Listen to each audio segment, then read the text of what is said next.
the city.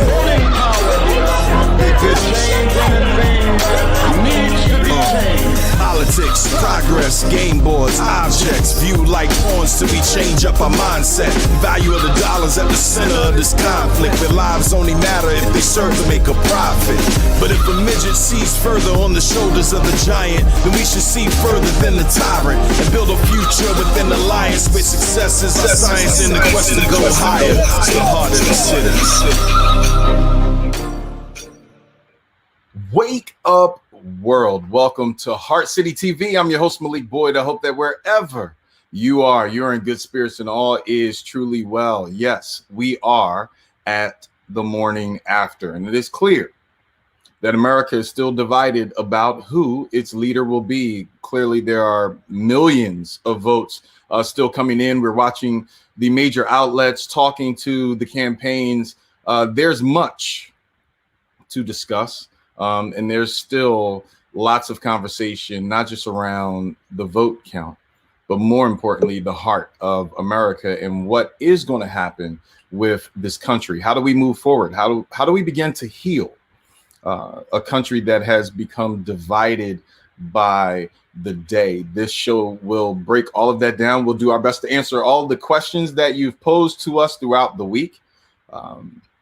We did talk to both sides, the RNC and the DNC, in the Vision 2020 series, and even during campaign night, to be very honest with you. And so we'll bring you some of that insight while we wait for official word and statements coming from both campaigns. But I'm always excited to have leaders in the space for such a time as this. Indeed, one such individual who is doing the work, who's out there in the space, making a difference, making an impact in our community, is none other than Pastor Joseph Woods. He's the pastoral servant leader over at St. Phillips Baptist Church.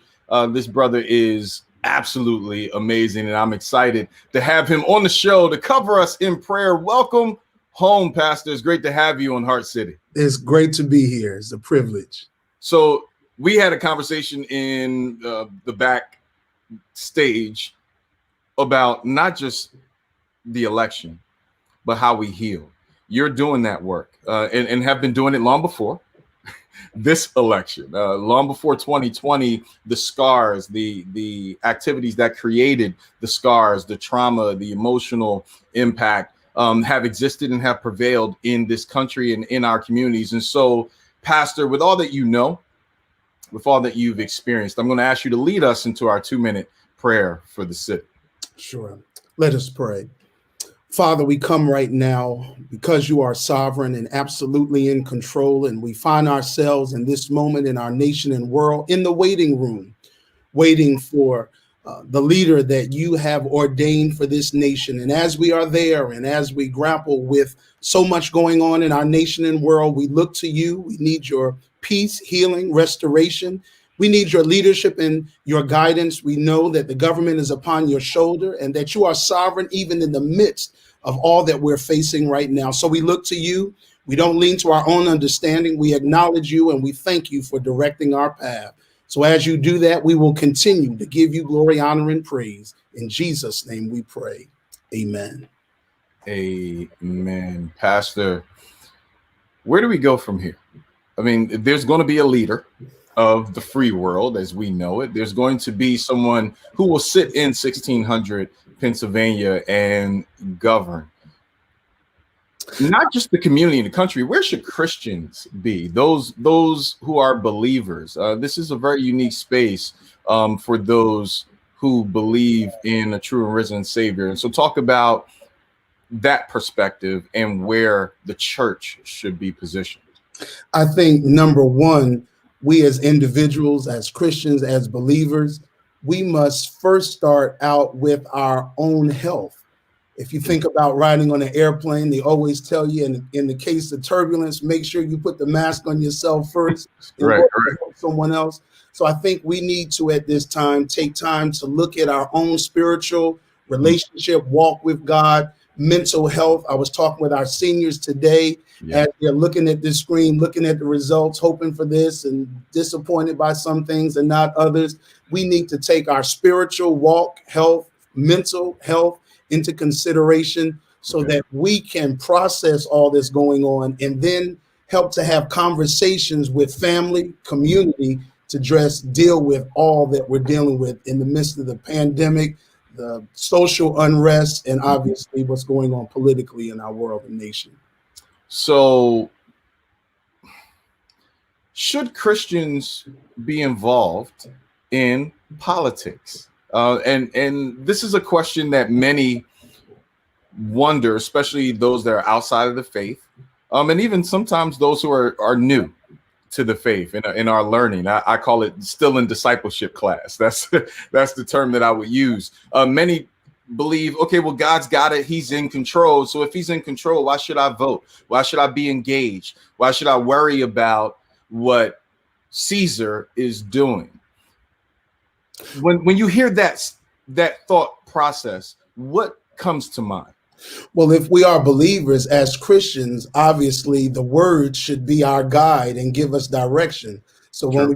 when we go to the scriptures are clear. Jesus said himself, render to Caesar that which is Caesar. So we have a responsibility to both kingdoms, to the kingdom of our God and also to the kingdom or the citizenship that we have in the United States. Throughout the Bible, there are examples, Nehemiah, Daniel, and several others that were engaged in the government. Government is upon his shoulder. And so if he is our head and the government is on his shoulder, I believe that we can and should be engaged to embrace our civic responsibility, vote, and if those that are called to even serve, in political office. So building the wall, you bring up Nehemiah, which is a great segue into this.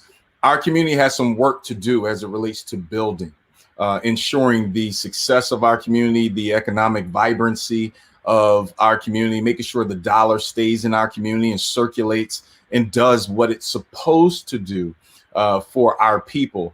Talk about ways by which we can begin to build that wall to ensure that Black America truly is a thriving populace here and not just one who is a part of the consumer base giving back to the ones who rule.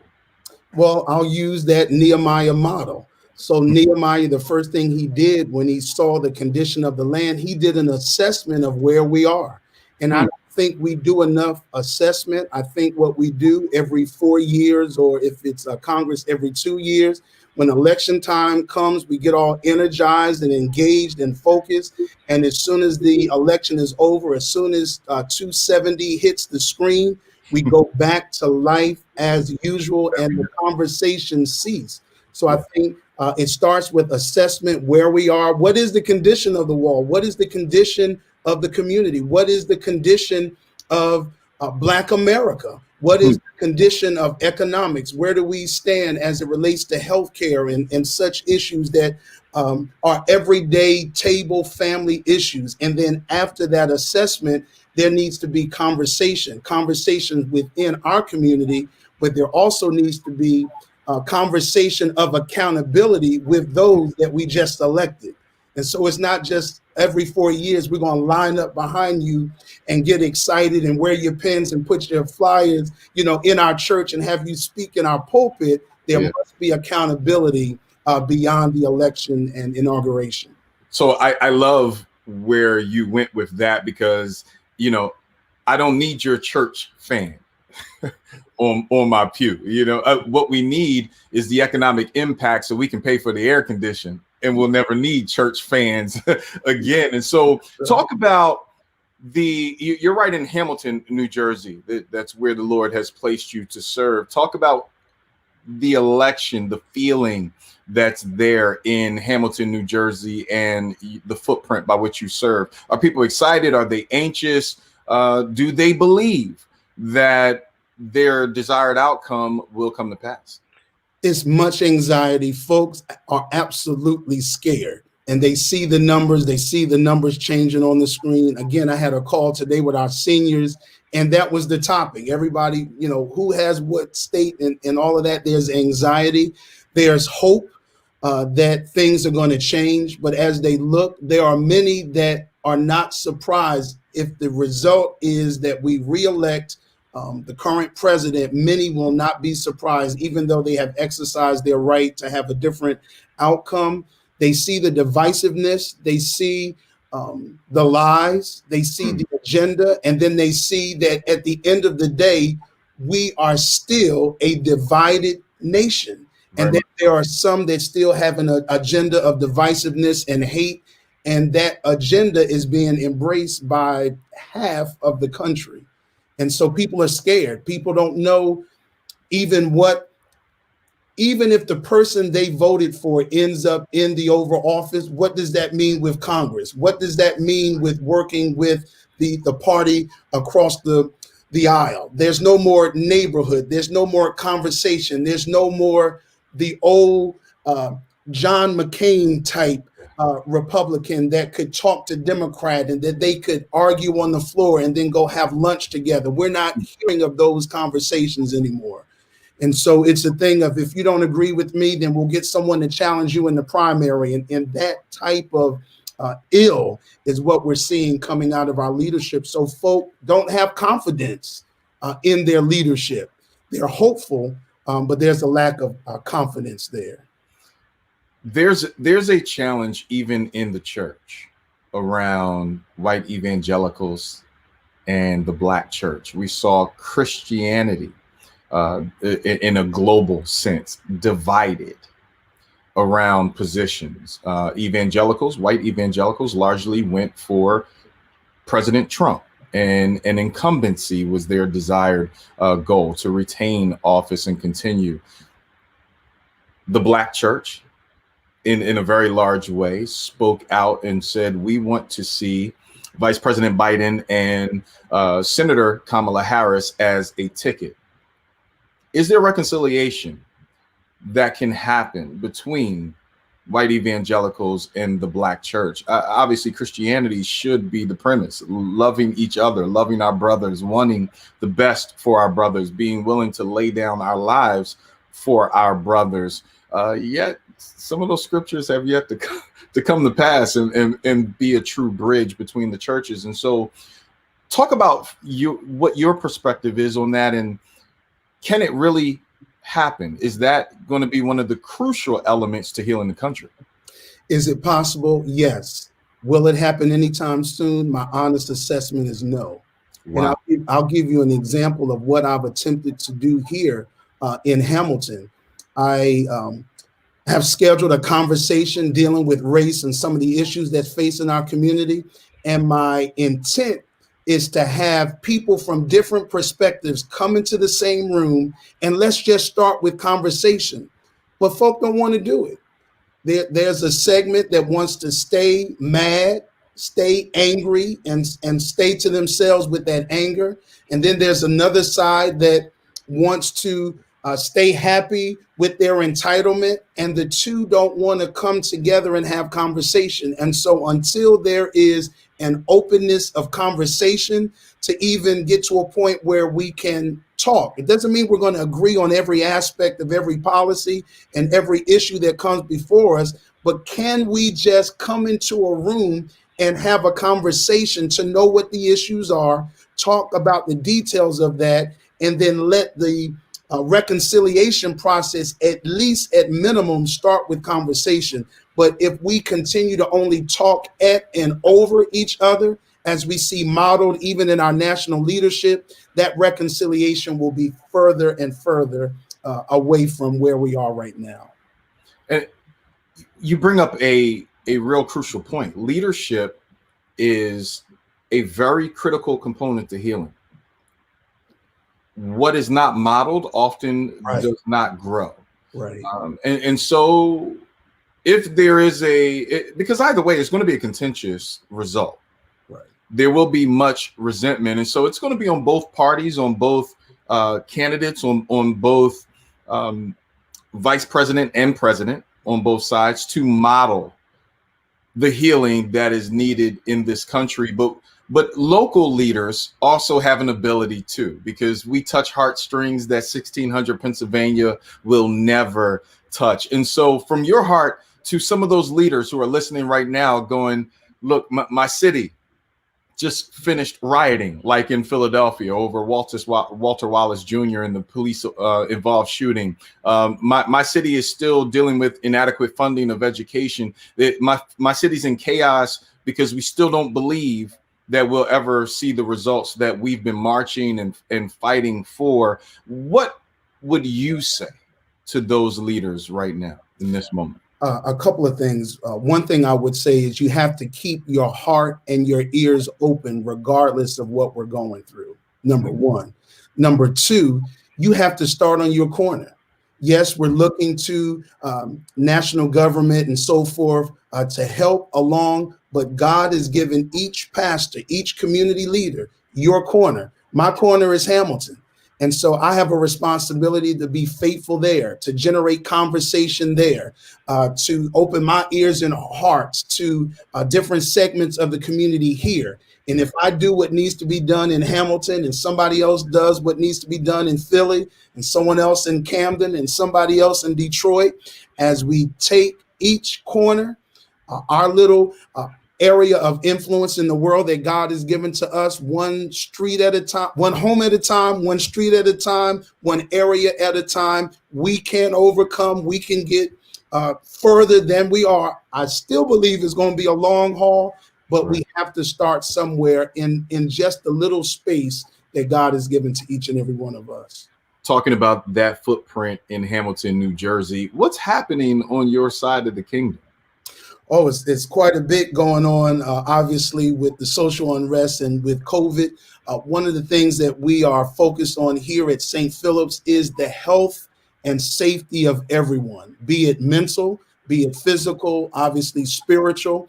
So some of the initiatives that we're engaged with in ministry now, we're developing a parent academy to help parents navigate and students navigate through this world of remote learning. Yeah. As Black youth, our church is predominantly African-American, to help them understand what does it mean to be Black men and women in this day? How do you navigate through this? When I walk into school and I have these feelings about what I just saw on TV with police brutality, how do I work through that? And so I have chaplains and spiritual life coaches and pastoral ministry in place to help individuals work through those issues. Then dealing with economics, having conversations about finance and budgeting and having resources available with everyday issues such as paying my rent and being engaged in constant food drives, doing all we can to empower people, finding out, again, everything I believe comes from conversation, finding out the need. What are you going through? What's going on in your house? What are you struggling with? Hearing from them and then responding to that need, with compassion, letting them know that we're with them as they walk through. How can the broadcast audience worship and fellowship with you and the family? Awesome. Right now, we're completely virtual. So we have our Sunday morning worship experience. You can go to our website, which is www.bridgedisciples.church. Again, that's www.bridgedisciples.church. You can also watch us live on Facebook, and that's facebook.com/Bridge Disciples. And you can also watch us on youtube.com/Bridge Disciples. And that's Sundays at 10:30 and Tuesdays at 6:30 for Bible study. Pastor Woods, man, we honor you. We appreciate you. We love you, man, for the work that you're doing. You are definitely called for this time, and we are honored that you answered that call. Give our love to the family over at St. Phillips and to the community in Hamilton, New Jersey. May God continue to bless and increase the life of you and your ministry. Thank you so much. Thank you for this honor, and I'm praying for you as well. God bless you. We appreciate you. And so you've heard from Dr. Joseph E. Woods, the pastoral servant leader right over in Hamilton, New Jersey, St. Phillips Baptist. Please, by all means, make sure you worship and fellowship with that great ministry. We'll make sure that we post their information on our social media pages. I'm going to a break. On the other side, my brother, he goes by the hashtag Hear Chris Speak. We've had him many times. He's going to be right here with us and Josh Goodin as we break down the EKGs. I'm going to give you some updates from the election and what occurred in Philadelphia as well. I will say I'm so proud of Philadelphia and your desire to turn up and turn out. Truthfully, we wanted to give you both sides and make sure that you had a very clear vision from both sides, not just what our slant was, but that you heard from the RNC, you heard from the DNC, and you were able to make your decision.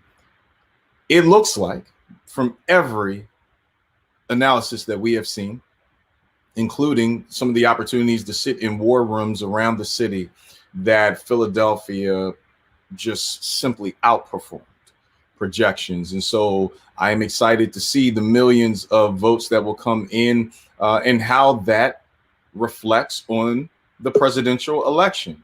Quite frankly, Pennsylvania is in play because Philadelphia did exactly what it's supposed to do. And we'll see all of that play out. Patience is indeed a virtue. And so I'm going to a break on the other side. My brother Chris and Josh, we're going to have fun with these EKGs. Take out your stethoscope. You're watching Heart City TV. We'll be right back. Anthony Davis introduced this season, over the weekend. we won. But we lost. But we won. But we lost so much. Then we won. But we lost. Spike in COVID-19 cases. We lost again. Our hearts is with that family. It's just so unjust what's going on. But we won. We won again. Then we won again. Headed back to the NBA Finals. And because we lost so much, this win means so much more. The LA Lakers, the NBA champions.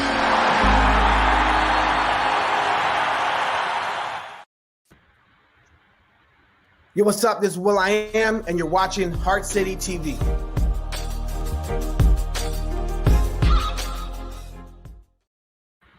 We're back. You're watching Heart City TV. These two brothers I look up to. I get a chance to laugh with them. I just got finished laughing and having fun with my brother Josh Goodin on a live stream this past week. And Chris, he's busy running the world of basketball. They need his voice now that we're back in the space. We're now able to play ball. And so Chris Williams is in the building along with my brother Josh Goodin. Man, welcome back home, brother. It's good to have you.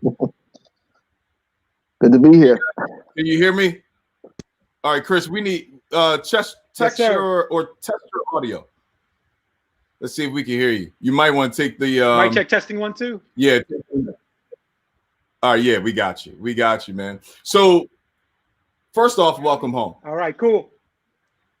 We got you. It's good to be Appreciate back with you and to hear from you, because we need some advice. We need some wisdom here. I mean, the world is in turmoil. First and foremost, what was it like in your voting and polling locations as you guys kind of toured the city and checked out the space? Chris, what was it like for you?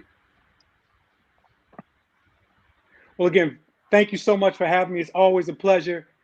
Unfortunately, I'm not in the city currently. I reside in West Palm Beach, Florida. Yep. So things are a little bit different down here in Florida. I was able to go in, vote, come right out, no long lines. Obviously, we know we didn't push things the way we wanted as far as our slant, as you said a little bit earlier, here in the Florida area. But again, I feel very encouraged from my city of Philadelphia. Love what's going on up there.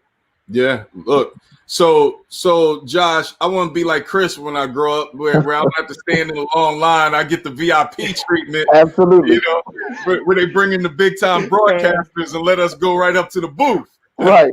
Yeah, I need 4 more birthdays in order to get to be like Josh, what was it like? Don't even do it. Being in the space, man. So being in the space, I think I waited between 20 and 25 minutes to vote on yesterday. Okay. In 15 years of voting, This was the first time I ever had to wait in line to vote. So it was exciting. It was exciting. Typically at my division, I go after work hours, and I'm normally number 57, 58. Yesterday morning, I went at about 8, and I was number 61. So it was excitement. It was absolute excitement. Going with my mom, going with my brothers to the polls. The only issue, one of our poll machines wasn't working. Okay. So that was the only issue. That one of our poll machines wasn't working, but it was excitement. People were happy to get out and vote, even if they were sent. We had a lot of issues in terms of going to the right location. My polling place changed, and I think we got notice probably like 3 weeks before. Wow. So a lot of people had some frustration, but they were able to work through the frustration, and they were determined to get there and vote. There were a lot of moving parts in yesterday's election, especially for Pennsylvania, dealing with the mail-in ballots and understanding no naked ballots and the early voting that occurred downtown Center City, Philadelphia. They're at the convention center tallying up millions of votes as we speak. And so we won't know the true impact of Philadelphia for a day or two. Did either of you experience any racism, any challenges on the outside of the polling locations? I know there have been many threats. Social media went crazy around the concept of it was going to be the Black Panthers versus, the KKK at your polling place. And some of that may have been overly exaggerated, but just in general, did you guys experience any challenges at all? So, one polling place not too far away from the church experienced a Trump voter who had came into the polling location and was trying to raise some ruckus, and they kindly asked him to leave, and he left before they had to call a police officer. But other than that, that was the only action that happened, at least in South Philly, that I knew of. Okay. No, and that's actually good to hear, knowing that there wasn't an uprising as many, kind of presumed that there would be. Chris, you're in Florida. Florida isn't necessarily. Yes, sir. I you know what? I actually like the golf in Florida. I still want my pass, so I ain't going to go too deep in down there. But we know Florida. There's some challenges there. What did you experience, if at all, anything? Well, again, that's a great question. Did not experience any challenges myself personally, but this is a state where there are a lot of Trump supporters. There are a number of people who are driving around who are, obviously supporting Trump, making it clear that he wants to keep this place the way things are. But what we have seen during this time period that I've been here for a little over a year, a number of Biden and Harris supporters were popping up. So it was like a tug of war for a while. But again, obviously, the Trump supporters were able to, level things off. But no activity as far as anything going a little bit further than, throwing blows or just maybe some loud screaming here or there. But aside from that, everything else was cool. That's good to hear. And we'll dig more into what has occurred around the cities and really around the country. I had an opportunity to tour Philadelphia with the vice chair of the DNC, and the experience was pretty interesting to see, not just the behind the scenes of a presidential campaign, but to watch various polling places and coordinated campaigns come together. I saw more unity than I've seen in a while in Philadelphia. I won't say it was 2012 Barack Obama unity. Nonetheless, if you needed a bag of chips and some water while you were waiting, a stranger was willing to give it to you. There was a good vibrancy and energy about the city yesterday. And it's good to hear that at least for the two of you, the experiences were minimal. But this is EKG time. We get to delve into the news of the day. So, brothers, are y'all ready for the EKG? I'm ready. Let's go. Yes, sir. This is the EKG, the part of the show where we place America front and center on the monitors of the American people. We will look for irregularities in the heartbeat, offer solutions on the issues we find in order to make America healthy once again. So fire up the machine. Let's start the EKG. This week's EKG is brought to you by Dashuri CBD products. Make sure you check them out at mydashuri, DASHURI.com. So, brothers, let's get over some of the myth and stereotypes that were portrayed during this election season. Folk believed that Black folk they were monolithic and they were just going to go straight down one ticket. Well, we found that out over the last couple of weeks. We had Black Republicans who articulated very strong positions as it relates to the presidential campaign. And it became very clear that Black America is just not on one side of the fence. Nonetheless, the argument was, you're either picking up a pitchfork on one side, or you're fried chicken and a greasy Democratic ballot on the other side, and that's just putting it mildly. Okay. How do we begin to heal from all of these nasty stereotypes and things that have been thrown into the mix that now have really become a part of our culture? If we look at our social media timelines, it's almost, if you're not with us, then we breaking you down. You're not allowed in church. Don't come to the gym no more. Don't call my phone.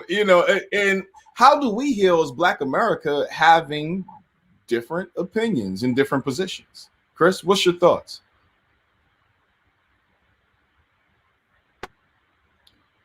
We can't hear you, so you might want to take the AirPods out. So I'll go to you, Josh. You start off. So I think the way that we heal is by, number one, realizing that it's America.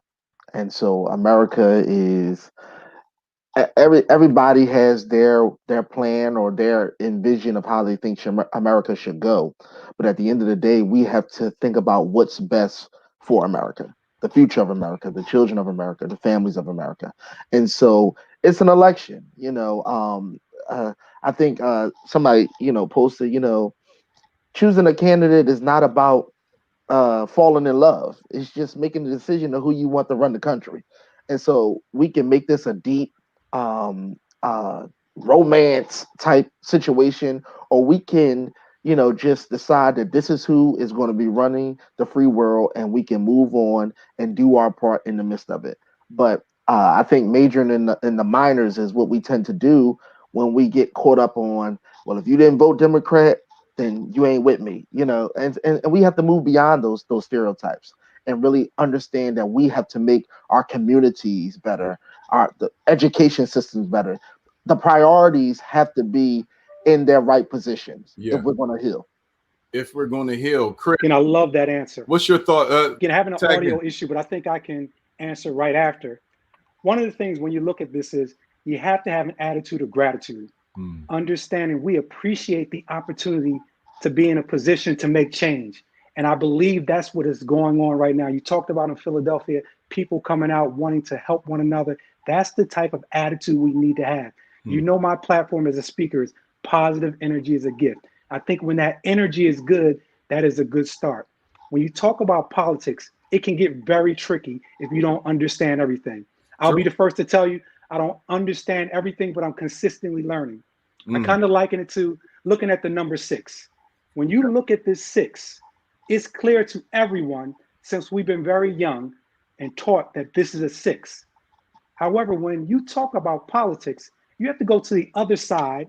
And if you flip this over, it looks like a 9, very clear to someone on the other side of that table. And if you're a Democrat or Republican, you'll fight. But I think it's important for us to look at the other side. That doesn't mean you have to agree, but at least look at the other side and understand and be willing to listen to what someone else has to say. Because when it's all said and done, we have to work together. And again, The one thing we have to choose together is love. In my study this morning, love conquers all. When you choose love, we'll win. And as my brother said, the one thing we have to go back to is being able to police our own community.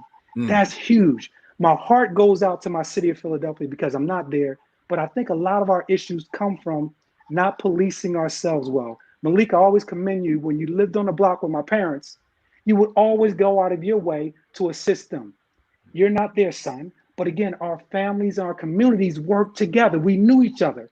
Nowadays, we have no idea who lives next to us, who lives down the street. True. So the police come in and they do whatever they do, and we don't know what's going on. So that's one of the things I think we need to do a better job of policing our own communities where we don't have to always have to have an outsider come in and do something we can do ourselves.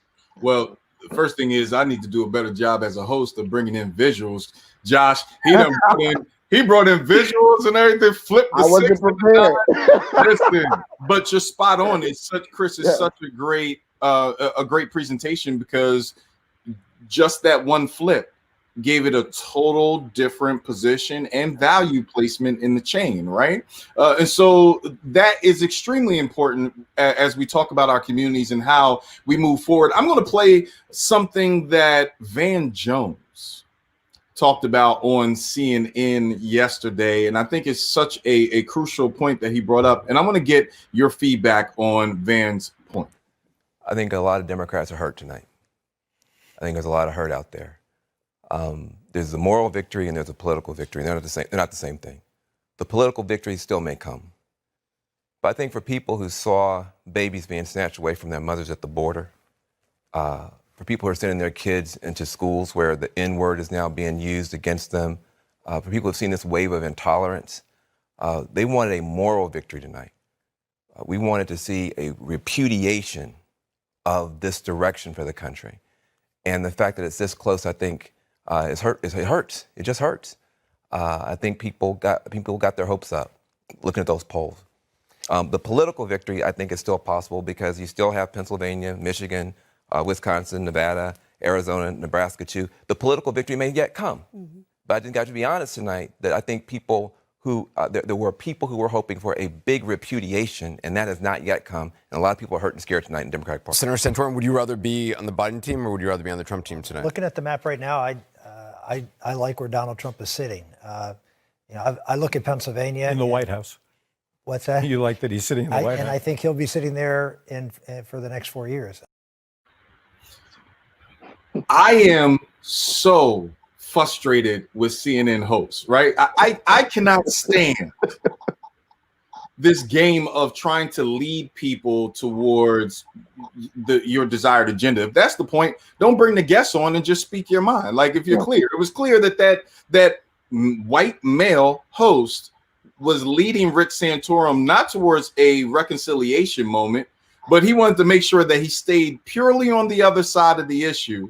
In fact, his follow-up question to Rick was, hey, man, so would you like to be with Biden or Trump? You know good and well Rick is with Trump. Like, why would you even ask that question? And then he helped lead him by saying, and I want the listening audience to understand the media bias that occurs with these hosts. Oh, in the White House.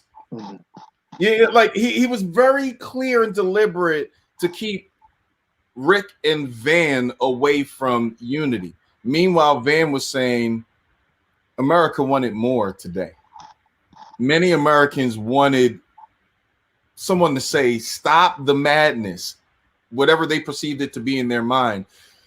And so today we're now dealing with a close election, at least as it stands right now. Josh, the city, at least here in Philadelphia, our hearts are hurting with Walter Wallace Jr. We still have to deal with the aftermath of a police-involved shooting. We still have to deal with the fact that we still do not have the level of police oversight that we need, that we seek. There were 3 actual questions on the ballot around police oversight, just in this election alone. How do we begin to actually love each other again? Because everything that is in mainstream media is suggesting that we still stay on opposite sides of the fence. So I think that the one thing that we have to do is we have to move from a place of being political to back to the place of humanity. I What think does that look like? So what that looks like is we're not worried about our personal political agendas being uplifted, but we're looking at humanity at large being uplifted. Yeah. You know, harmony and peace and equality, you know, fair policing for Black people as for white people, you know, and not looking at one another as if one group is less than the other group. You know, we already have that imbalance in so many different areas: economics, education. We need to level the playing field, you know. And I think when we get outside of those political mindsets, then we can really start seeing humanity, that your child deserves the same education as my child. You deserve the same housing opportunities as I do, you know. But as long as we keep looking at it as you all belong down here and we belong up here, you know, and I don't have no number to show to flip. But no, what you at the end of the day, like that's what it is. Like we are, it's amazing. Whenever African Americans begin to rise, it always creates a disdain for a lot of white people, because it's like they don't think we deserve to be at the table. Yeah. We deserve to serve the table, but we don't deserve to sit at the table. Even though we made the table and even though we made the table, we built the house and everything. yeah. Speaking of that, we can look at 1600 Pennsylvania and show that. Well, check it out. I'm having a little issue with the audio with you, Malik, but I'll follow up on that. I think you're on the money. One thing I would say is we have to be process driven. Anytime you're process driven, you never fail because you're consistently working, you're consistently learning. And we have to understand this politics deal. When you're talking about politics, there's so many different layers to it that many of us don't understand. So you have to be learning at all times. Always love to tell a story. I know some basketball heads on here about Kobe Bryant and Michael Jordan. Kobe Bryant's first time playing against Michael Jordan, he just came out of high school. He's a young fella. Everyone on the Lakers is telling Kobe, do not say anything to Michael. Don't look that man in his eyes. Kobe's like, I'm the same cat. So he goes at him aggressively. There's a stoppage in play where these two guys are standing next to each other. And Kobe asks him about how do you make your turnaround jumper? Michael tells him all the details on how to make the turnaround jumper. You feel the defense with your legs. Always like to tell that story is you can't be afraid to ask questions when you want to learn and be better. Right. I have issues oftentimes with us because we don't want to ask questions. We feel like we'll feel inferior. You have to ask questions to learn. So it's so important to be in this process-driven mindset because you can't fail when you're consistently learning and going through the process. Now, we talked about change. Change is inevitable. But more importantly, we can't get change mixed up with progress. Because I think sometimes we talk about, change is coming. Yes, it's going to come regardless. Right. But is there progress for you, your community, and what's going on with you and your family? Boy, you just set up a whole sermon series, you know, at Backwoods Baptist Episcopal. Hopefully that was good. My goodness. You know, because you're spot on. And I'm not picking on any one particular campaign. I need people to understand that. Right. However, change you can believe in didn't necessarily speak to progress that I can feel. Right. And so for many African Americans, yes, we believe that change was going to come, and we put on some Sam Cooke and we went there. You know, let's bring it. Nonetheless, the progress needed, to your point, Chris, was either slow, stunted, you know, by others who seek to place obstacles there, or non-existent because of our lack of collective participation. Josh, we come together for our sister church revival series. Lord knows, everybody gets together. Y'all bring the fried chicken. We're going to bring the potato salad. Somebody going to make the church punch. We're going to get the offering together. We're going to do this thing, right? And even in the Black church, when challenges arise, when a church is in need, we show up in a very collective way to ensure that our brothers and sisters win. Yet, in politics, in matters of economic, uplifting for our people, it's, oh, Josh got it, but I don't. Oh, no, I'm off Josh. Oh, Josh is in position to win. Nah, I hate that. I'm not banging with him. He thinks he's high and mighty. How do we get that mindset out of the way so that progress can get in our way? So I was having a conversation last night, and I think one of the things that, so African Americans are taught faith. Caucasians are taught politics. Yeah. Yes. So, there's a difference there. Yeah. There's a great difference. Right. So right. even like, people are posting this morning, regardless of who wins, God is still on the throne. So that's how we respond. Yeah. Politics says, if my candidate doesn't win, what do we need to do for the next election? Or what do we need to do and put in place? And so regardless of whether or not, you won, my strategy is back to the drawing board.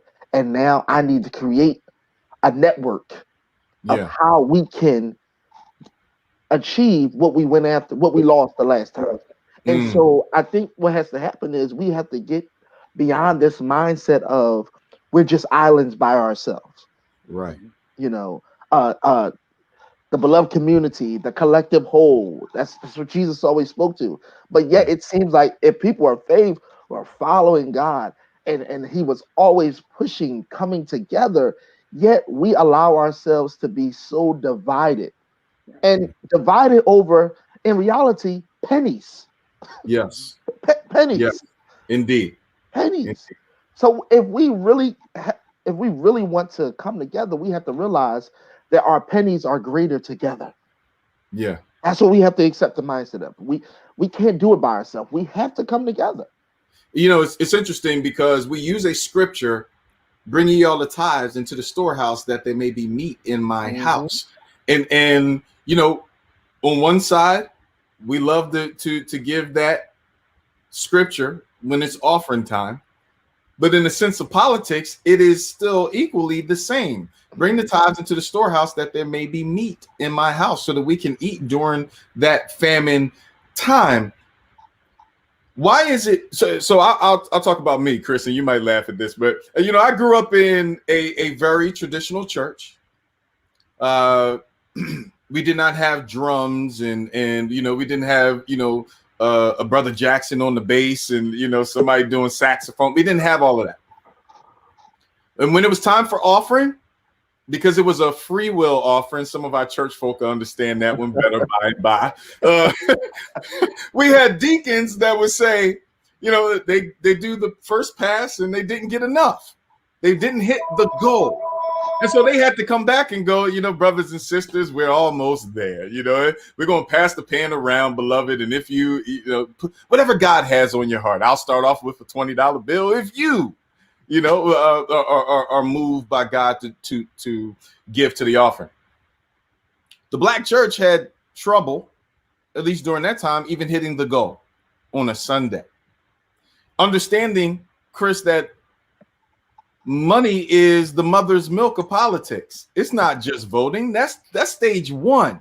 You have to put dollars behind your vote in order to make the consequence real. That if you don't do what I say, if you don't do what we said, my money, Chris's money, and Josh's money is going to come together to move you out.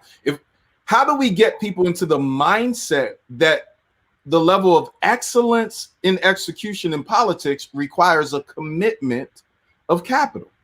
Well,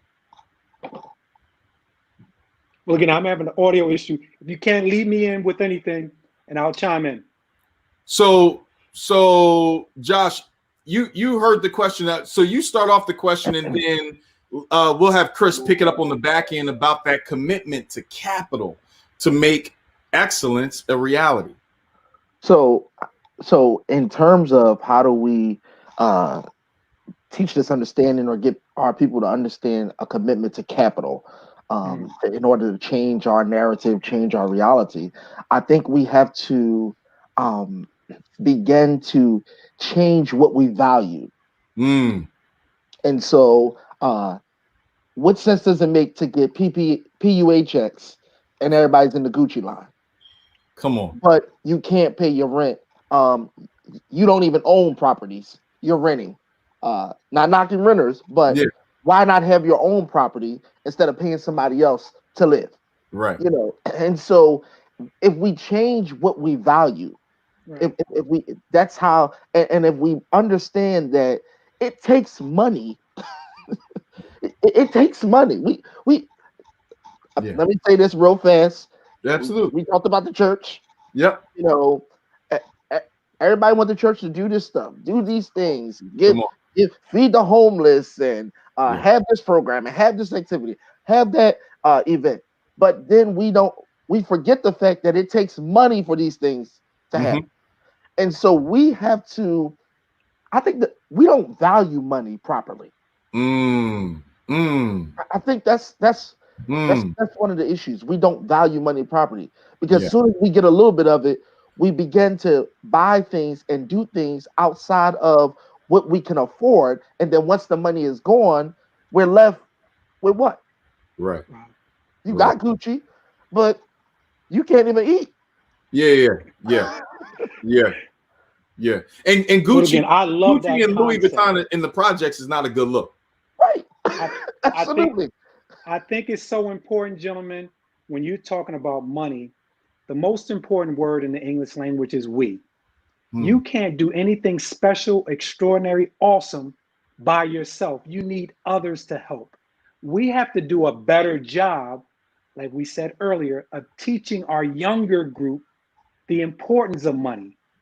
We do some things that, quote unquote, are off the rails, but we have to learn to teach them. That's why platforms like this are so important. We have to encourage them to listen.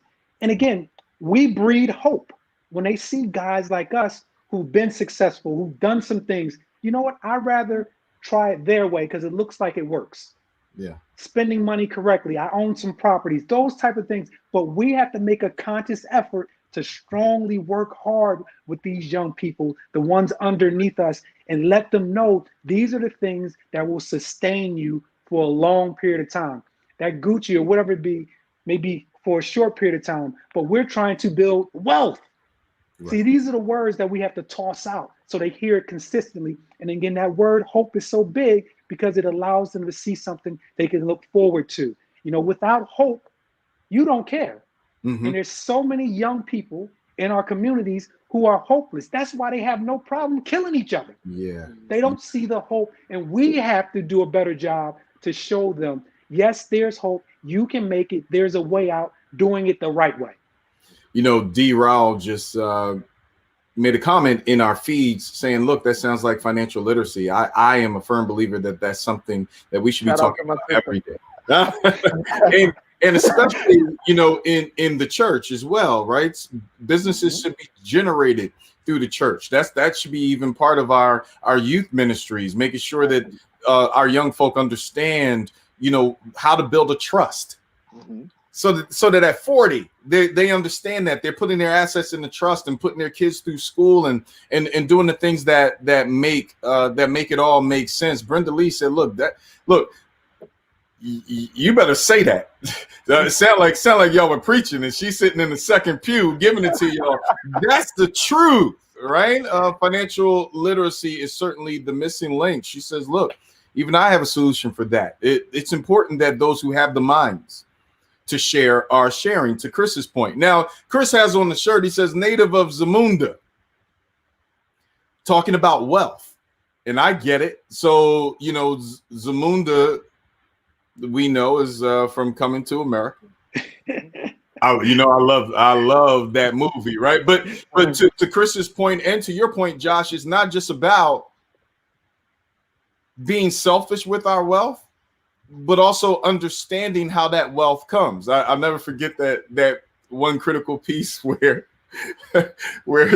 his father, you know, finds out for the first time that he's working at McDowell's, and he's like, My son has a job, you know. It's like, but he's able to say that because they built up the wealth. Yeah. Right. And so he was trying to position his son and make sure that his son was in the best use of the wealth that had been created. But we don't get there by spending, to your point, Josh, the PUA checks on Gucci when we still got rent and some other stuff. And to Kristen's point, without that attitude of gratitude, understanding how to build wealth together, loving each other and what we bring to the table, we'll never bring it together in order to build wealth collectively for the community. And so as we kind of close off this what I believe is one of the most powerful EKGs we've done this year, what from your heart to the broadcast audience would you say, would you give to them in this very unique climate that we're in? Black America is listening and they want to hear from your heart. Chris, I'll start with you. I'm glad the audio came back. You guys sound so great. Hopefully I did a pretty good job just chiming in. Right, you did amazing, brother. I was reading lips over here. You did amazing, man. I tried to talk slow so you can. I was trying to catch it. But to answer your question, I think it's so important to learn and be able to support one another. And what I mean by that is oftentimes we find it very difficult to support our brothers and sisters. We'll go out and support someone else very quickly before we can support someone who's right there for us. Again, I got to give some love to my boy here. Again, on the t-shirt, Malik Means. Again, he started his company, jumped on a couple of these, and anytime I'm on a live or something, I want to wear one. Yeah. When I see you guys doing something, try to support one another. I think it's so important. And again, that goes right back to that attitude of gratitude, and it leads to validation. You know what? My boy support me. Makes me feel good. It gives me confidence that I can do a little bit more. And then I'll reach out to someone else and it leads to that hope. And these are two things I want to leave everyone with. We can be bitter or we can be better. We can contribute or we can contaminate. And I want to be better and I want to contribute. So I don't know about everybody else, but that's what we need to do. And that word I keep using is we. We have to do it together. And again, when you're around good brothers and they feed off your energy, you get good energy. It's a great vibe, and you can't beat that. You know, bitter or better, we've heard many times. And so when I heard that, it was a familiar term to me. But when you said we can either contribute or contaminate, I started thinking about dirty water and Flint. Like, I was like, ooh. I mean, really, when you think about being a contamination to the pipeline of your people, I mean, you that should make you want to change your mindset about your brother and your sister and supporting them. So, Chris, you bring up great points. Josh, it's all on you. Chris put it right at the rim, brother. Just get in posture and dunk that thing in.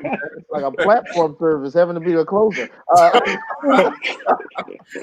So I think that Chris mentioned earlier that word hope. Yeah. Bible says hope that is seen is not hope. And so if you can see it, you don't have to hope for it. Right. And I think that one of the reasons why we haven't seen it yet is because it's up to us to go out and get it. Yeah. We cannot depend on people who don't look like us to hand things over to us. We actually have to go out and get it ourselves. Yeah. And so we have to educate. We have to educate, but as well as we have to educate, we also have to heal. Because one of the problems of why we can't get the knowledge is because we're broken. And so when we heal from the trauma of upbringings and what we lacked, and then we can begin to educate and inform our children and our children's children. But we have to do the necessarily work within us. That's why we can't work with other people, because we're broken. Yeah. But when we get healed, then we won't have a problem with saying, oh, I don't mind working with you.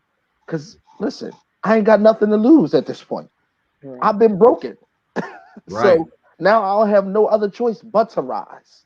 Yeah. And so I think that we've always been put in situations where we've had to turn lemons into lemonade. So that's what we do. We're resilient. Right. And so we just have to learn how to be resilient and exercise the we. that Chris was talking about. Listen, y'all sound like a whole men's ministry line. Y'all need to just let me know when the Zoom is going down so I can get down on the Zoom. Look, I love both of you. I honor you and I appreciate you, brothers, man. Your leadership goes without saying, but the impact that God has allowed not just the city and the community, but the country to feel because of the leadership that you both bring is phenomenal. The world will be a total different place if you guys were not in it. So I need you to know, man to man, I love you both. I honor you, and Heart City is always home for you, Chris, and for you, Josh. Appreciate it. Love you back, man. Hey, No look, doubt. appreciate you. So we have heard from my brother Chris and my brother Josh. They broke down some really critical issues. And I love their spirit. I love their approach to it, the attitude of gratitude. You can be bitter or better. You can contribute or you can contaminate. I mean, that's super powerful. Josh talked about, look, it's not just what we can do in the church, but how we move it outside of the church. The church is not the four walls, but it's everything that's inside of us and how we manifest that and make a difference for our community. On the other side of our Black History Fact and Song of the Week, I have Maxayan Gooden and Danielle Shaw-Oglesby, who will join in this conversation about the morning after. How do we deal with all that we face, all that we are presented with on the realities of this 2020 presidential election? I hope that all of you are having conversation with each other, encouraging each other, talking to each other, not just about the election results, but you're talking to each other about how to make moves in the community. To Chris's point, how to support our Black businesses. Shouldn't be a space where we see a Black business and we know the Black business owner, but will not support them. That in this time is unconscionable. We must support each other and make a difference. I'm going to our Black History Fact, Song of the Week, and on the other side, Danielle Shaw-Oglesby and Maxayan Gooden. Here's our Black History Fact of the week. Peter William Casey was born in Philadelphia in 1831, the son of renowned African-American abolitionist Joseph Casey. Casey learned political activism from his father. He also learned the barbering trade, which he pursued after his arrival in San Francisco in 1863. In 1859, Casey and partner Charles H. Mercier were listed in a San Francisco directory as partners in a shaving saloon in the basement of the Union Hotel. Somewhere in 1860, Casey relocated to San Jose. He then joined Trinity Episcopal Church and in 1866 became an Episcopalian minister. 2 years later, he founded St. Phillips Mission for Black Episcopalians in San Jose. Casey's political involvement on behalf of African Americans in California began in the same time. He organized the Convention of Colored Citizens of California in San Jose in December 11, 1863. 2 years later, he participated in the third statewide Convention of Colored Citizens of California in Sacramento in October 1865. Aware of the desire of Black Californians for education, Casey founded the Phoenixonian Institute in San Jose in 1861, also known as St. Phillips Mission School for Negroes. At a time when no other California high school, public or private, was open to African American students and few secondary schools were established to train white students, the Phoenixonian Institute stood as a symbol of the quest by African Americans for educational opportunity. The Phoenixonian Institute became the first Black secondary school in the Western United States. Our hats and our hearts go out to the legacy of Peter William Casey. You can find this Black History Fact and more on our YouTube page. Please share this Black History Fact with those you love.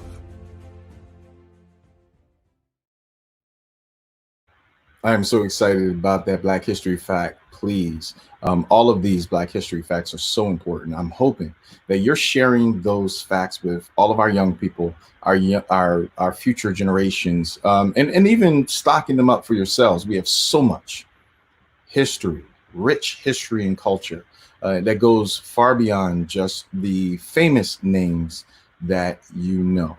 And so we hope that our Black History facts are a blessing to you. I'm going to our song of the week, a commercial break on the other side. Max and Danielle join us on Heart City TV.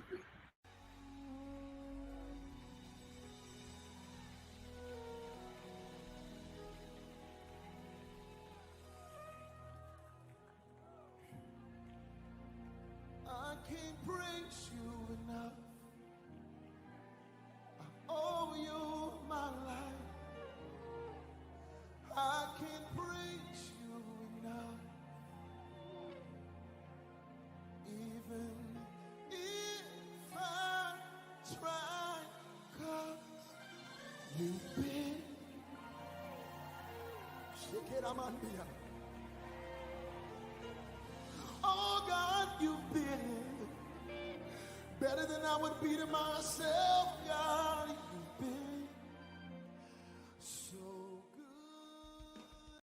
The Philadelphia Opportunities Industrialization Center is a nonprofit organization whose mission is to provide education, training, and employment services to assist the unemployed, underemployed, homeless, and disadvantaged youth and adults. Visit philaoic.org to learn how OIC can help you achieve self-sufficiency and empowerment through education, training, job placement, and through technology access and economic development. For a better tomorrow, call Philadelphia OIC. I'm Congressman G.K. Butterfield. You are watching Heart City TV. We're back. You're watching Heart City TV. I am excited for these next two guests. They have gone through so much, yet continue to give double it, as much as what they've experienced, not just to the local community, but to the country as well. Tragedy is never easy in any way, shape, or form. How we transition and move from that tragedy to triumph is a journey that many would say is life-changing.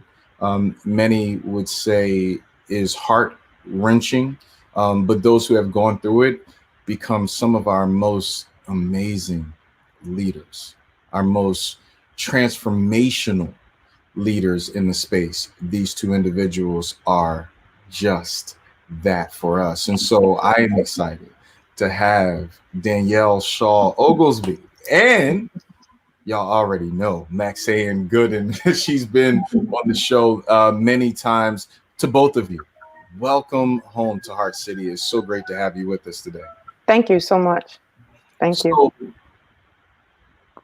The country's navigating an election that we probably won't know the answers to for some time, unless there is a significant amount of votes that are coming out of certain areas like Philadelphia and Pennsylvania. Mm-hmm.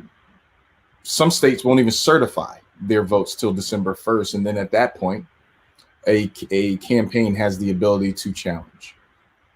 But in the midst of that, two young folk, 14 years old, were just shot in Germantown last night.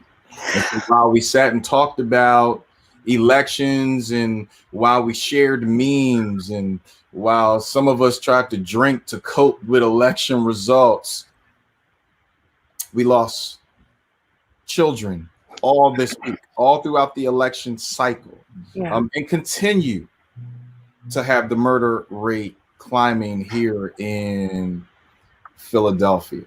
And so no matter who's in the office, Biden, Harris, Trump, or Pence, guns are still in the hands of individuals who should be locked up, who should have resources to deal with the mental stress and trauma that they have, and mental challenges that they have.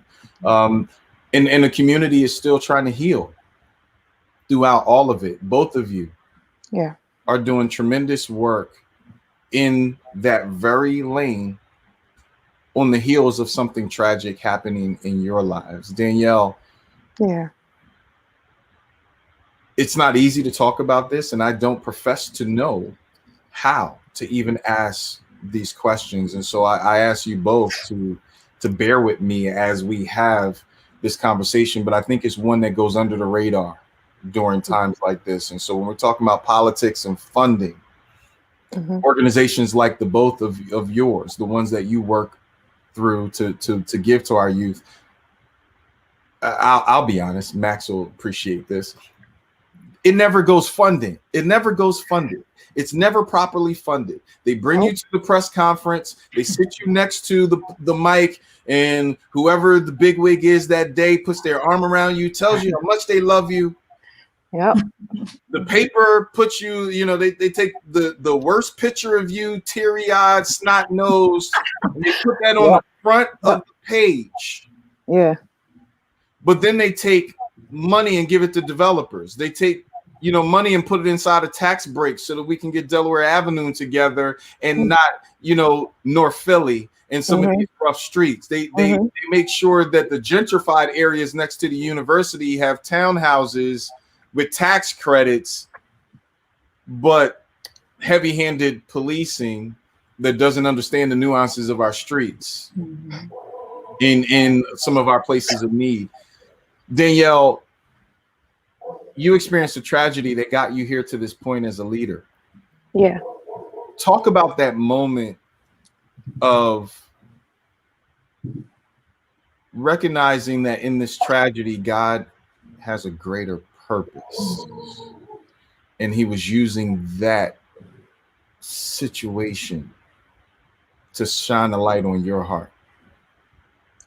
I think because education was so big.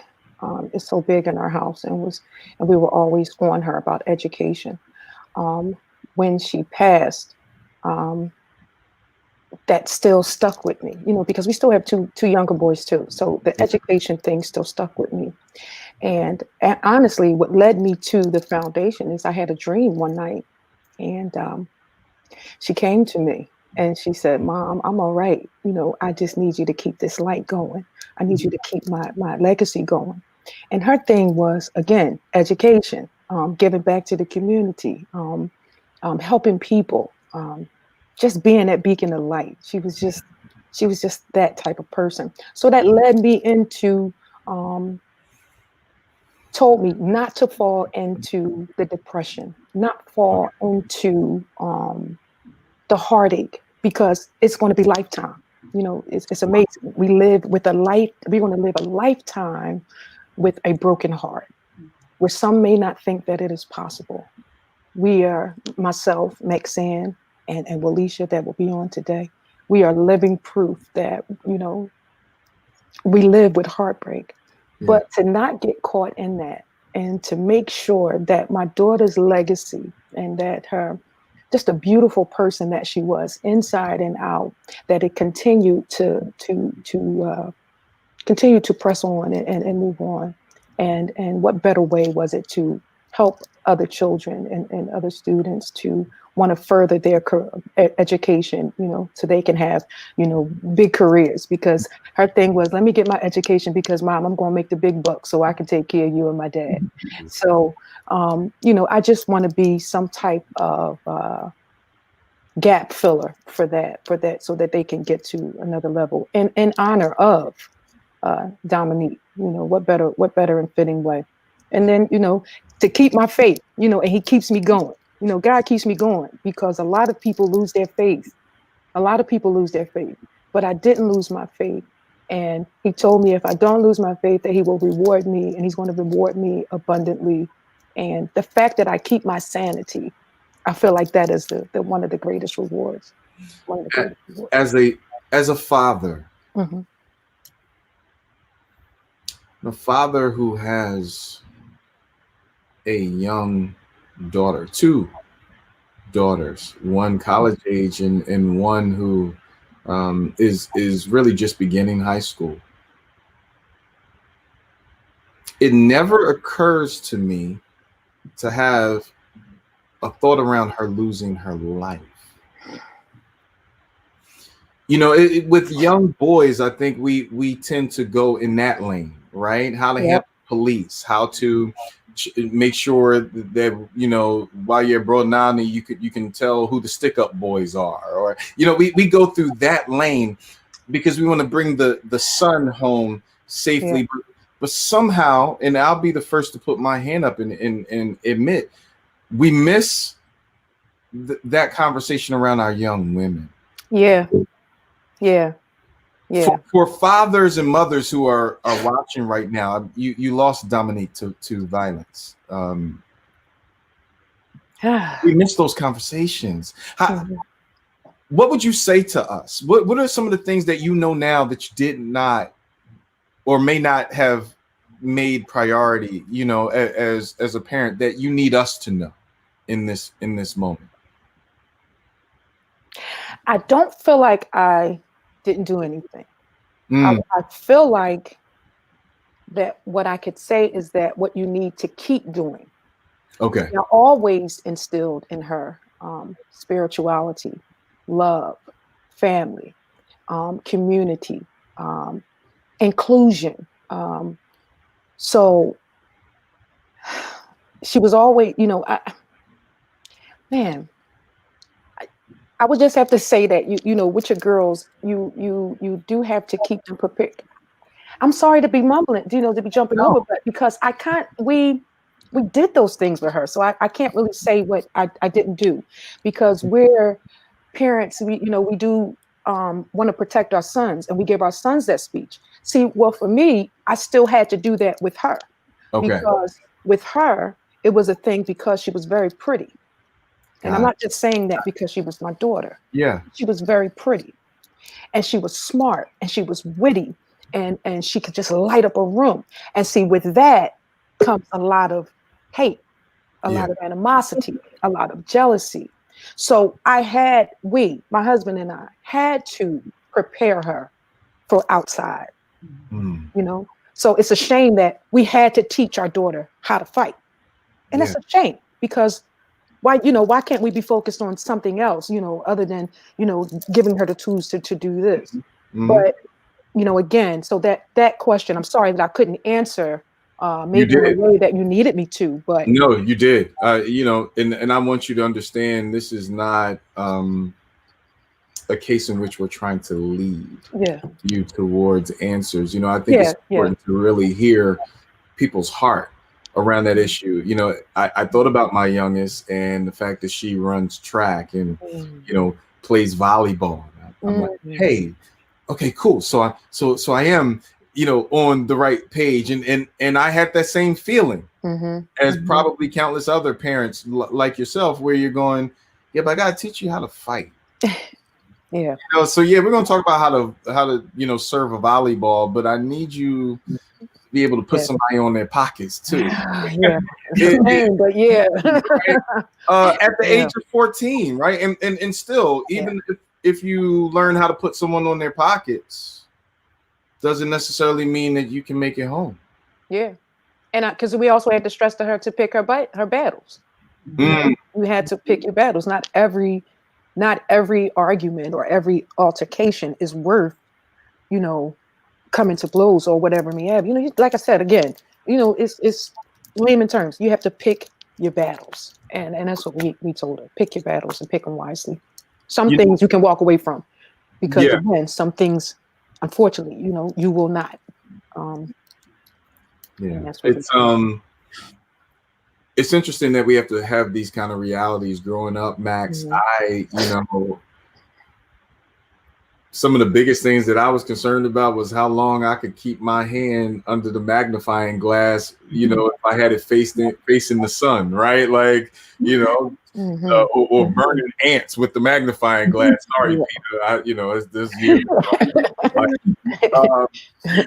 You know, stickball with your friends. You know, you how to ride a BMX bike and do wheelies down the street. Now at 9, they have access to YouTube, and YouTube showing them the world long before CNN shows us the news story. Yep. Sometimes my kids have more data about the news story than we do. Right? And to Danielle's point, even with all the training, all the expertise, all the wisdom that we pour in, many believe that our children who are lost to violence are always in trouble. They're always doing something wrong, and this is the end result of trouble. Such is not the case. You know, and Max, even in understanding Jason and his greatness and what occurred with him, you know, many would think, oh, okay, well, yeah, he was the football star and he probably was doing this and probably doing that, and based on the neighborhood, he was engaged in that, and he really wasn't. Talk about, and I'm trying to be careful in how I word this, because I want to be honorable in these comments, but to the mothers who have lost children who were on the right path, they were doing the right thing. There are parents that are watching right now. We're like, well, my kid does all right. My kid comes home after practice, and my kid does schoolwork, right, and does all of those things. What would you say to those who are still raising their children, protecting their children, and trying to keep them out of harm's way, but recognizing now in understanding your story and Ja's story that anything can happen regardless, no matter how much preparation, no matter how much protection, no matter how much training you give, because it seems that it's right now in the city of Philadelphia, it is a crapshoot. Yep. On whether or not our children come home. Wow. Wow. That right there strikes such a chord in me, because it's so true. Doing my second job with the DA's office, I get so many with children who were innocent, and my heart always breaks, because it's like that kid wasn't doing anything. They were coming home from work or whatever, and I know what that feels like. And it is a crapshoot, unfortunately, and it hurts, because our children are dying. It hurts so much, and it's a shame that they have to live their life like that. You know, going back to what Danielle said, I think the most important piece, just like her daughter, Jason knew who God was. He was very spiritual. He talked about God. He was baptized. He was saved, you know, and I did everything that I was supposed to do as a mom. You know, I was raising him well, opening doors for girls, and, you know, and just saying, okay, if you're with your friends, don't wear your hood, you know, make sure you have your hood off, make sure you check your surroundings, you know, normal thing that mothers do. We travel from Northeast all the way to Boys Latin, 2 buses in the L, and I will always say, do this, do that, and you know what I mean? So I taught him all the right things. So I think the most important thing, honestly, is, because again, you just don't know. Because I would have never known that my child was not coming back home. I would have never known. Never ever known he would not be coming back home. But the things that give me peace is because I know I raised him right. I know he was where he was supposed to be. I know he was doing the right thing. I know that he knew who God was. So I knew that even in his moment of death, that he was okay. I didn't carry any guilt in me, because I raised him very well through all my other children. So I think the most important piece is talk to your children about any and everything. Raise them to know who God is. Raise them with good values. You know, talk to them, love on them as you can. Tell them you love them every day. Yeah. The day that went by that I did not text John, I was like, "Good morning, have a good morning, love you." You know. Yep. We do that every single morning when he was going to school, because you never know. And God forbid, if anything happens to your child, your conscience is okay, because you did all that you can do. and that child was raised with love and with values. Yeah. You know, Danielle, Max, besides me blinking tremendously, not so the tear does not fall in the middle of a broadcast. Max just checked me around reaching out. Like, so my oldest, Diamond, is she's self-sufficient. She's on the ball. She's doing all the right things. But she's at that stage where it's like, dad is not cool. So we text, and I'll text, but I don't get the response. And so, and as fathers and parents, we get frustrated. We're like, call me back. And, you better. And as I'm saying it and yelling at her, I'm thinking about all the times I ducked my mother, right? All the time. Yep. Danielle, talk about why it's so important as parents to fight through our own ego when having communication with our young folk and getting to their heart and engaging their heart. Oh man, that's something, because it's funny that my husband and I, we talk about this, not all the time, but when it comes, it comes around. Yeah. We always said that when we had children, we ain't gonna do our kids like our moms did us, because they swore we were doing something, and they were teasing us, and we were not doing what they thought we were doing. Now, sometimes I'm not gonna say we were, we weren't perfect, we weren't innocent, but we weren't doing what they were doing. So we said we were going to take a different approach. Okay. Those things that our parents did to us, we don't do to her. We weren't going to do to our children. We were going to give them full faith and full confidence that they were going to do the right thing. And it was them, the only way that, it was their actions that would be the only way that could make us feel like, hey, wait, what happened? Right. But I'm sorry.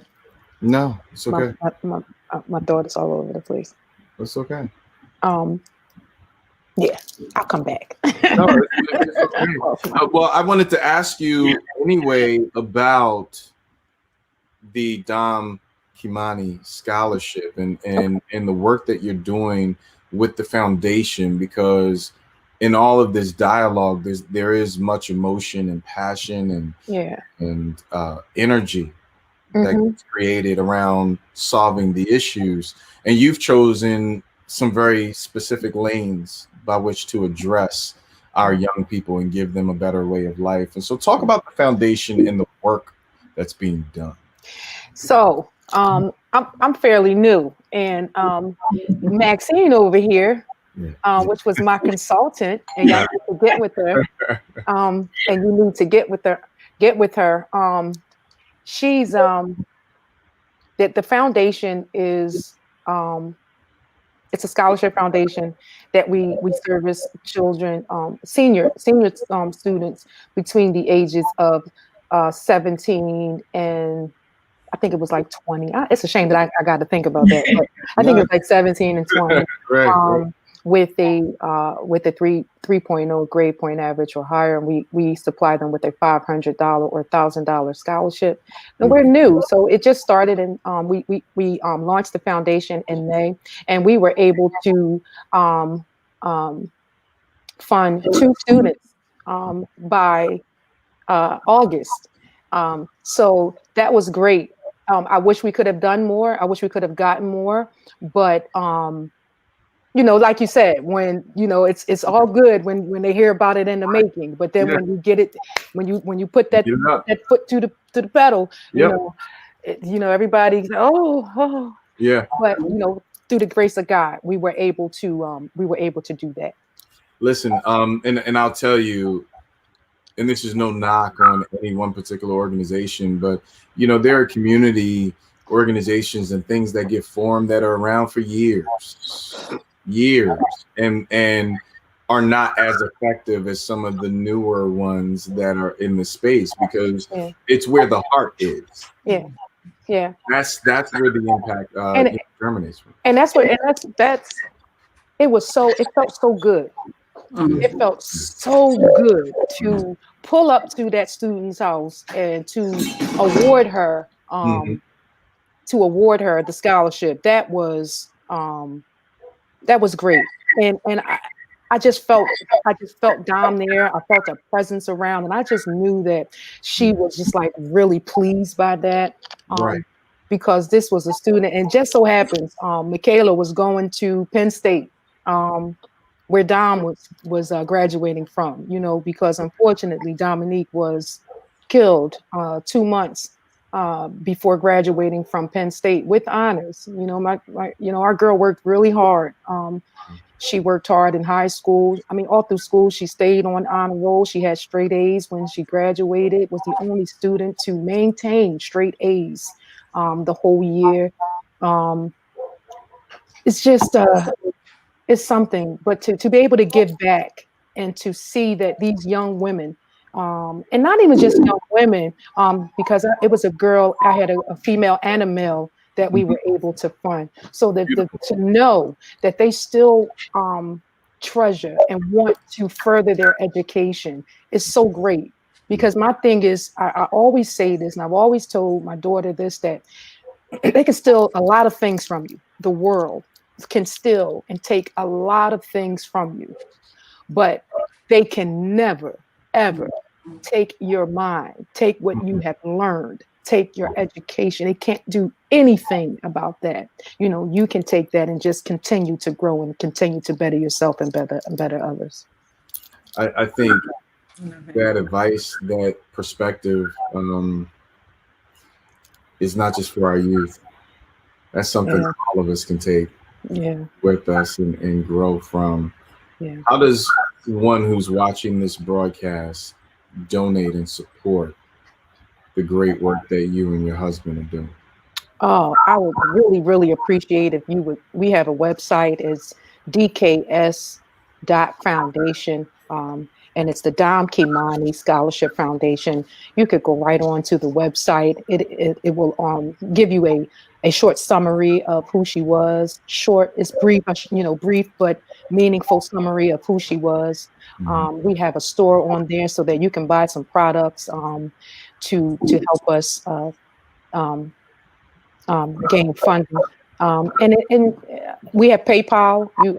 It's the DomKimani Scholarship Foundation.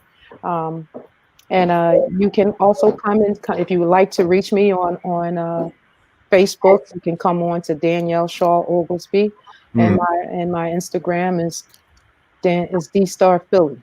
So if you want to come on and donate and help me out, I would really appreciate that. I want to keep these kids educated, so they can stay off the street. Education is so important, and having those who understand the power of education, not just in its ability to keep young people aware and safe, but to give them a way out. Understanding that, you know, some of us are born or placed in some environments that education really is the only way out. The streets have no true way to wealth, and they ask you to sell your soul, and there's no return policy. No return. Because once you do that, it's a done deal. It's a wrap. It's a done deal. So Danielle, know that we all love you and your husband. We honor you. Appreciate you. Dominique's journey and experience here is not in vain. And know that whatever we can do here at HeartCity to support, we truly will. Thank you. I appreciate you, and I thank you for having me on here. And I will just tell some of the mothers to just keep the faith, continue to pray. Have some forgiveness in your heart, because if you hold on to the anger and you hold on to too much, you'll never be able to move on. You'll never be able to smile. And I'm living proof that having faith, right? Having faith in God and just holding on, I'm able to keep my sanity and I'm able to smile today. So I thank God for that. Well, I love you. I love you. I really will take that to heart. And I think the broadcast audience will do the same. Thank you. As well. Give our love to the family. Thank you. You guys have a great day. So, Max, this conversation is never an easy one. And I don't think that we those who have not experienced what you and Danielle have gone through can even begin to imagine what it's like to have this kind of conversation in front of the world. And but it's a necessary one. So I honor the strength that Danielle and you have, and clearly there are others, because you put together this whole Charlie's Angels of powerful women who through tragedy are changing the world and really addressing the issue. And it's so unfortunate. And I do hope this portion of the show goes viral. Like, it's so unfortunate that tragedy becomes political and that we don't really fight for progress. We fight for position in politics. Let me stand next to the family. That's going to build my career. Let me stand next to the family. That's going to get me reelected. Let me walk with the family and stand on the corner that I never have touched since I've been elected since 1950.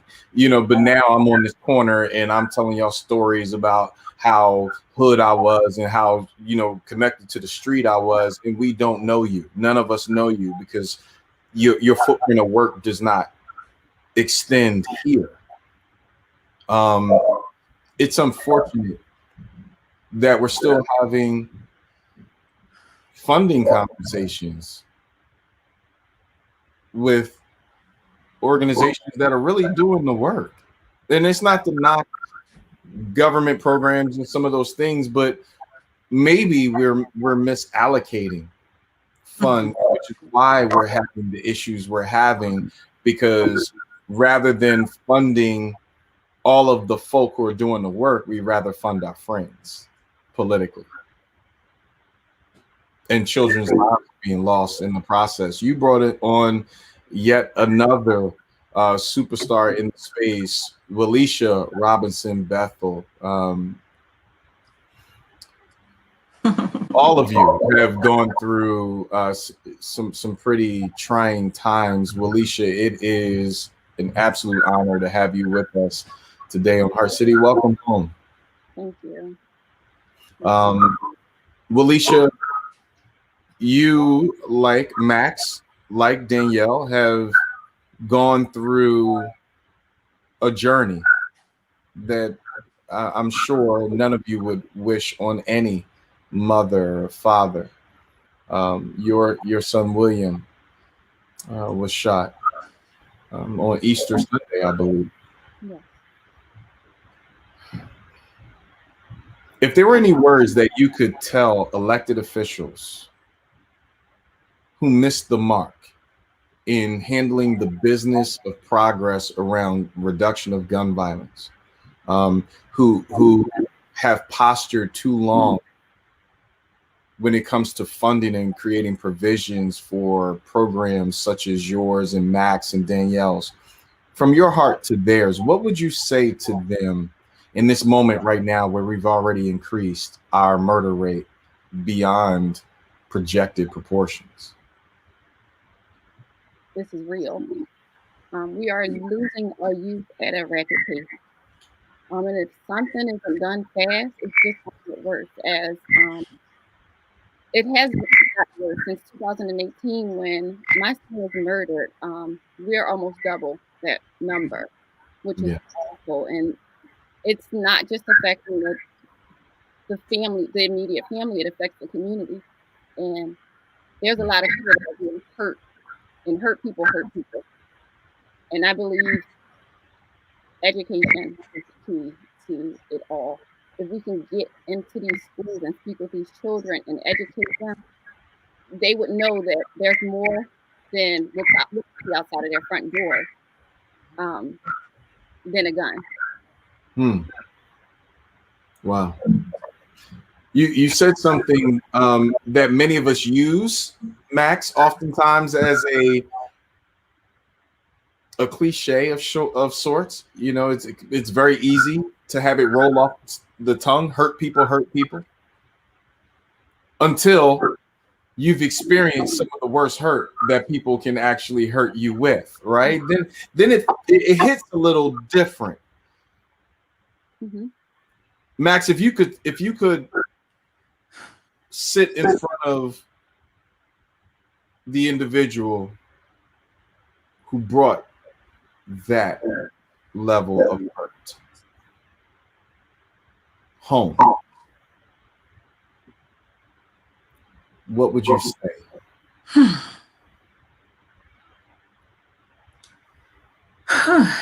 Just take a breath on that one, because when Jason was first murdered, I knew that he killed my son for no reason. I knew that there was no argument or anything like that, and that hurt. But when I finally, after almost 3 years, finally talked to my son's sister and got the full story, and I learned that because my son felt comfortable in his own lane and being by himself and not in the kitchen doing whatever the adults were doing, that he thought my son was weird and was too quiet, and killed my son just because he thought he was weird and too quiet. That sent me, I can't even say it. I was in a depression for days, because in my mind, I'm like, where were you mentally? How could you do that? Like, you took my child, who I instilled every good thing, and instilled such a good thing that he was okay with. I'm not coming in there to do whatever you guys are doing. I'm going to stay here, and I'm okay with that. And you took his life because of that. And it just shows me the character of him, that he felt like my son may have seemed to be better than he was, because my son was comfortable with being by himself and not having to fit in with them. And it just, the pain, that pain, he does not, I wish he could feel that pain.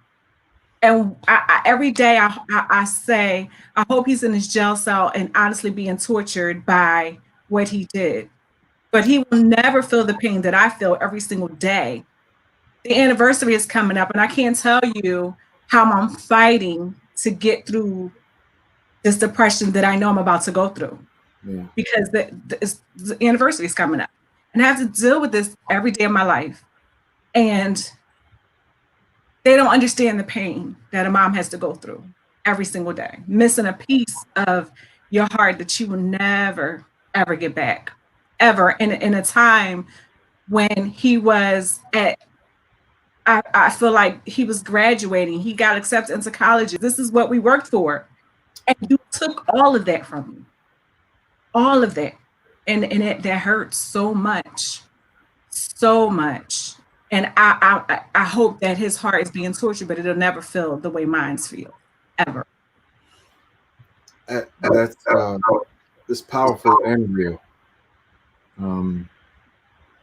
We're taught from a Christian perspective, and even just a moral perspective sometimes, to be forgiving and to turn the other cheek, and all those things sound really cool when they're little things that we have to talk about, right? Like, but when you get to a space like this where lives are changed forever, turning the other cheek, forgiving, sometimes they don't make the menu bar. They don't become options that we even desire to have on the menu. And because we're human, we're all going through a human experience and learning, but also experiencing all of this stuff. Williesha, if you were able to say something to your son's killer, what would it be? Absolutely nothing. I had a chance during trial. And we were able to get up and speak, and I don't want to give him that much power. Wow. I have absolutely nothing to say to the person, the young man that killed my son. Wow. That's understandable. In many ways, we talk a lot about healing not just the families that go through these tragedies, but also healing and rehabilitating, quite frankly, those who commit crimes and these egregious acts of violence. Many expect, especially African-American families who go through violence, they expect us to be strong, to sit in the press conference and go, I forgive them, and, I'm just leaving it in God's hands. And, they want us to sit on the front pew while the church nearest the crime brings us in and does a free will offering. And we got to say, all the things that make other people feel good. That sounds great. That sound good, but don't do anything for us, right? Like, and yet you put us through yet another tragedy, because now we got to sit up here and be this spectacle for you. And show face. Wow. I think we do every family that has gone through these kind of tragedies a disservice when we parade them through the streets with these peace marches and things of that nature. We just saw with the Walter Wallace family. And I'm not saying that everyone is opportunistic, but sometimes we've got to learn to just listen to the families too, and just hear what they're going through and be willing to let them stay off the radar. Rather than to have the PTSD of having to tell the story every 5 minutes and sit in front of the press cameras and all those kind of things. And so for a city that now just placed a question of the creation of an office of the victim advocate on this most recent election cycle, what would you want to see as resources for families who have gone through these traumatic experiences? I think it's needed. I know it's needed only because I've been through the process. I know Maxayan does a lot of that kind of work, which I'm sure is very helpful to families, because from what I have experienced, I knew absolutely nothing. I didn't know the first step.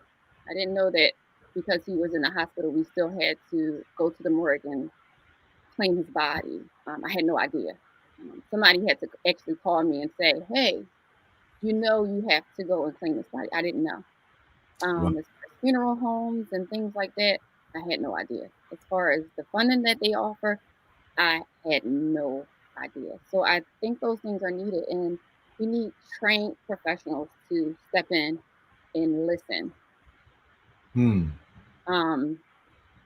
can learn a lot when you listen to these families, because they're hurting and they don't know where to turn, what to do. Even after the service process, they need someone to listen, because again, when the lights go off, those people that are all around you during that process, they're not there anymore. You said something so profound, Max. Wow. Williesha said, and I quote, "We need trained professionals to listen." It's amazing in this space in 2020, with all the technology and all of the resources that we bring to bear, we still have an opportunity to learn how to listen and to find people who are actually trained to listen, because apparently as communities, we still haven't figured it out. We still haven't figured out how to hear from each other. Max, I'm gonna start right now and just listen to you, the Office of Victim Advocate. What would you want to see happen in terms of resource allocation from that office if it's created? So I agree with a lot of what Williesha said, but also working with the families. A lot of times they do have the VCAP program, which is the Victims Compensation Program, Assistance Program. However, I just had a family case. They don't have the money. They're trying to get the money together, and and they're already dealing with the grief of losing their child. Yeah. But now they're like, how do I bury my child? Because no one prepares for that moment. right? And, you know, and I feel like they need to, unfortunately, I hate to say it, but have that funding, you know, ready made. Okay. Instead of them having to wait months, because again, it's hard. They're really already dealing with the grief, you know, and now they're worried about how am I going to bury my child? And unfortunately, there's no funding. You know, they have to kind of get the money from wherever they can get it from, and then wait to be reimbursed months. And as we're going to Philadelphia, I mean, months, 6 months later at this point. Wow. So I just think there should be funding already available. And I hate to say that because it shouldn't be. You get what I'm saying? It shouldn't be to have that. But right now, it's I don't know. I mean, I think that helps family in a sense with what they're already going through. I think you're spot on. That it's not always just about whether or not money exists, but how quickly that money can be allocated, especially in challenging times. The last thing you want to think about is waiting 6 months and putting in a invoice here or, you know, a request form here.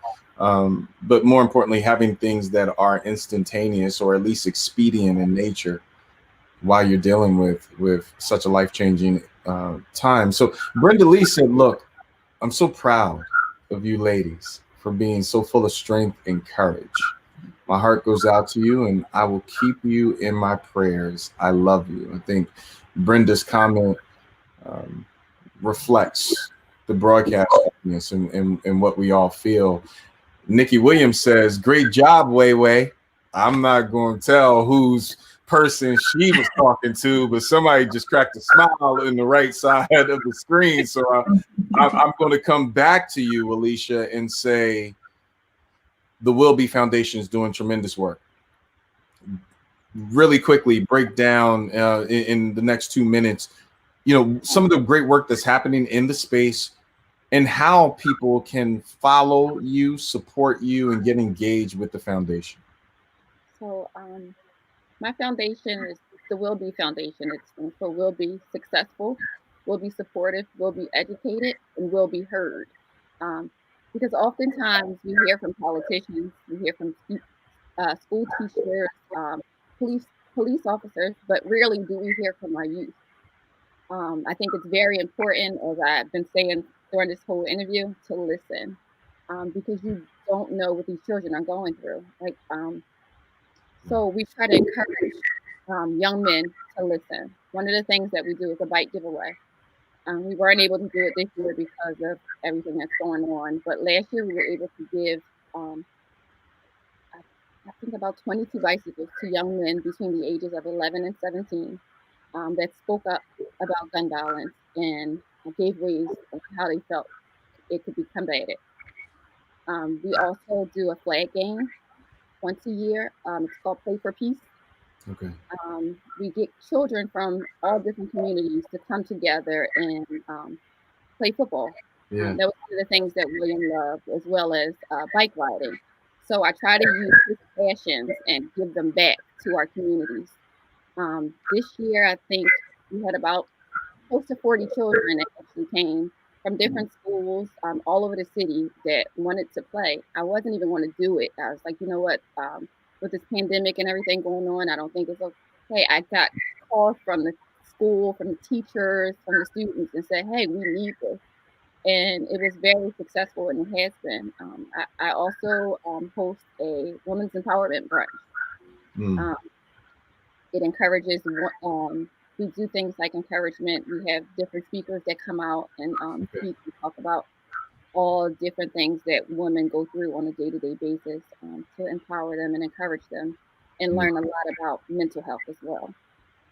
Mental health is absolutely crucial. And not just for those who have gone through some unique experiences, but just in everyday life. Mental health is not discussed enough in our community. It's not a priority in our community, but should be a part of our everyday life. And so I honor you, Williesha, for making that a priority in our community. It's so important. Max, there is literally a PSA, a whole project, the club with no name. Let's talk about this in the next 2 minutes and why everyone needs to watch this documentary. So the Club with No Name is directed by Nora Gross, and she actually did a documentary that talked with the boys at Boys Latin, and it was called Our Philadelphia, and it gave their side on how they felt with losing so many friends. So she decided to take me, Williesha, and Danielle in this documentary and take you through the journey of our lives of losing our children. But what not only the lives of how we deal with it daily and the pain that we deal with, but also how we continue to press forth and shine a light on their legacy and their names by taking our pain and turning it into purpose. So not only is it a true story behind our lives, but it also gives inspiration that shows you don't have to sit in the pain, that you can take it and you can do something with it. Wow. I need everyone who's watching this broadcast, please make sure that you join us this Friday as we talk about this PSA and its importance. This topic cannot go under the radar. I don't care who's in 1600 Pennsylvania. It's about what's in your house, how to protect your house, your children, your community, your city.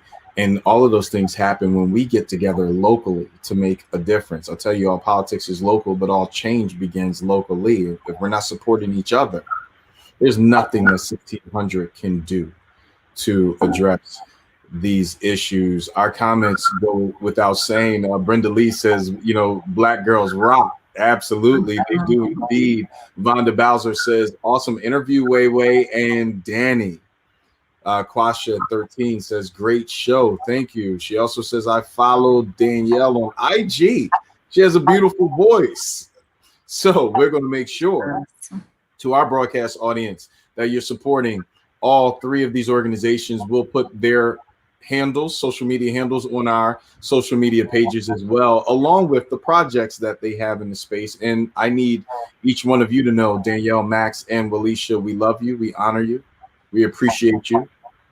I know it's not easy to even begin to have these conversations, but we're thankful that God is using each one of you. And you are making a difference. I need you to know you are making a difference, no matter what electeds don't support, no matter, you know, the people that don't donate. Know that you are making a difference. Somebody's life is changed because of the work you're doing. And so consider this home always. Whatever you need, Heart City is your home, and we'll do our best to serve. Thank you. So, listening audience, you heard from three amazing women who Max, Williesha, and Danielle have taken tragedy and turned it into triumph for our community. But there's a responsibility. They're already responsibly committed to promoting the work of nonviolence. Now we have a responsibility. Our responsibility is to support the great work that they're doing. Go to their social media pages, donate. I mean, even if you're the Starbucks person and you love Starbucks, just taking out that $10 that you're going to spend on coffee and donating that once a month or once a week and being committed to one of these organizations will absolutely make a difference. 1600 is not going to save you or I. It's going to be us. There was someone in 1600 who said, we are the change we seek. We're the ones we've been waiting for. So stop waiting for someone to get in a building that our ancestors built in slave labor and then turn around and be generous. Stop worrying about that. We can be generous to each other. We can take care of each other. We can make a difference for each other. Yes, this is the morning after one of the most contentious presidential election cycles. However, this is a reminder of the opportunity that nothing in DC matters if we don't make ourselves matter to each other here in Philadelphia. I'm so honored that you joined us today for all that we've discussed: politics, community, church, and the issues of nonviolence. I need you to share this show. Do me a favor, go to the YouTube channel, click subscribe today. Thank you for all who joined us today in this broadcast. Do me a favor, just subscribe, become a part of the Heart City family. You'll get updates, notifications, and bonus content. It is all right there.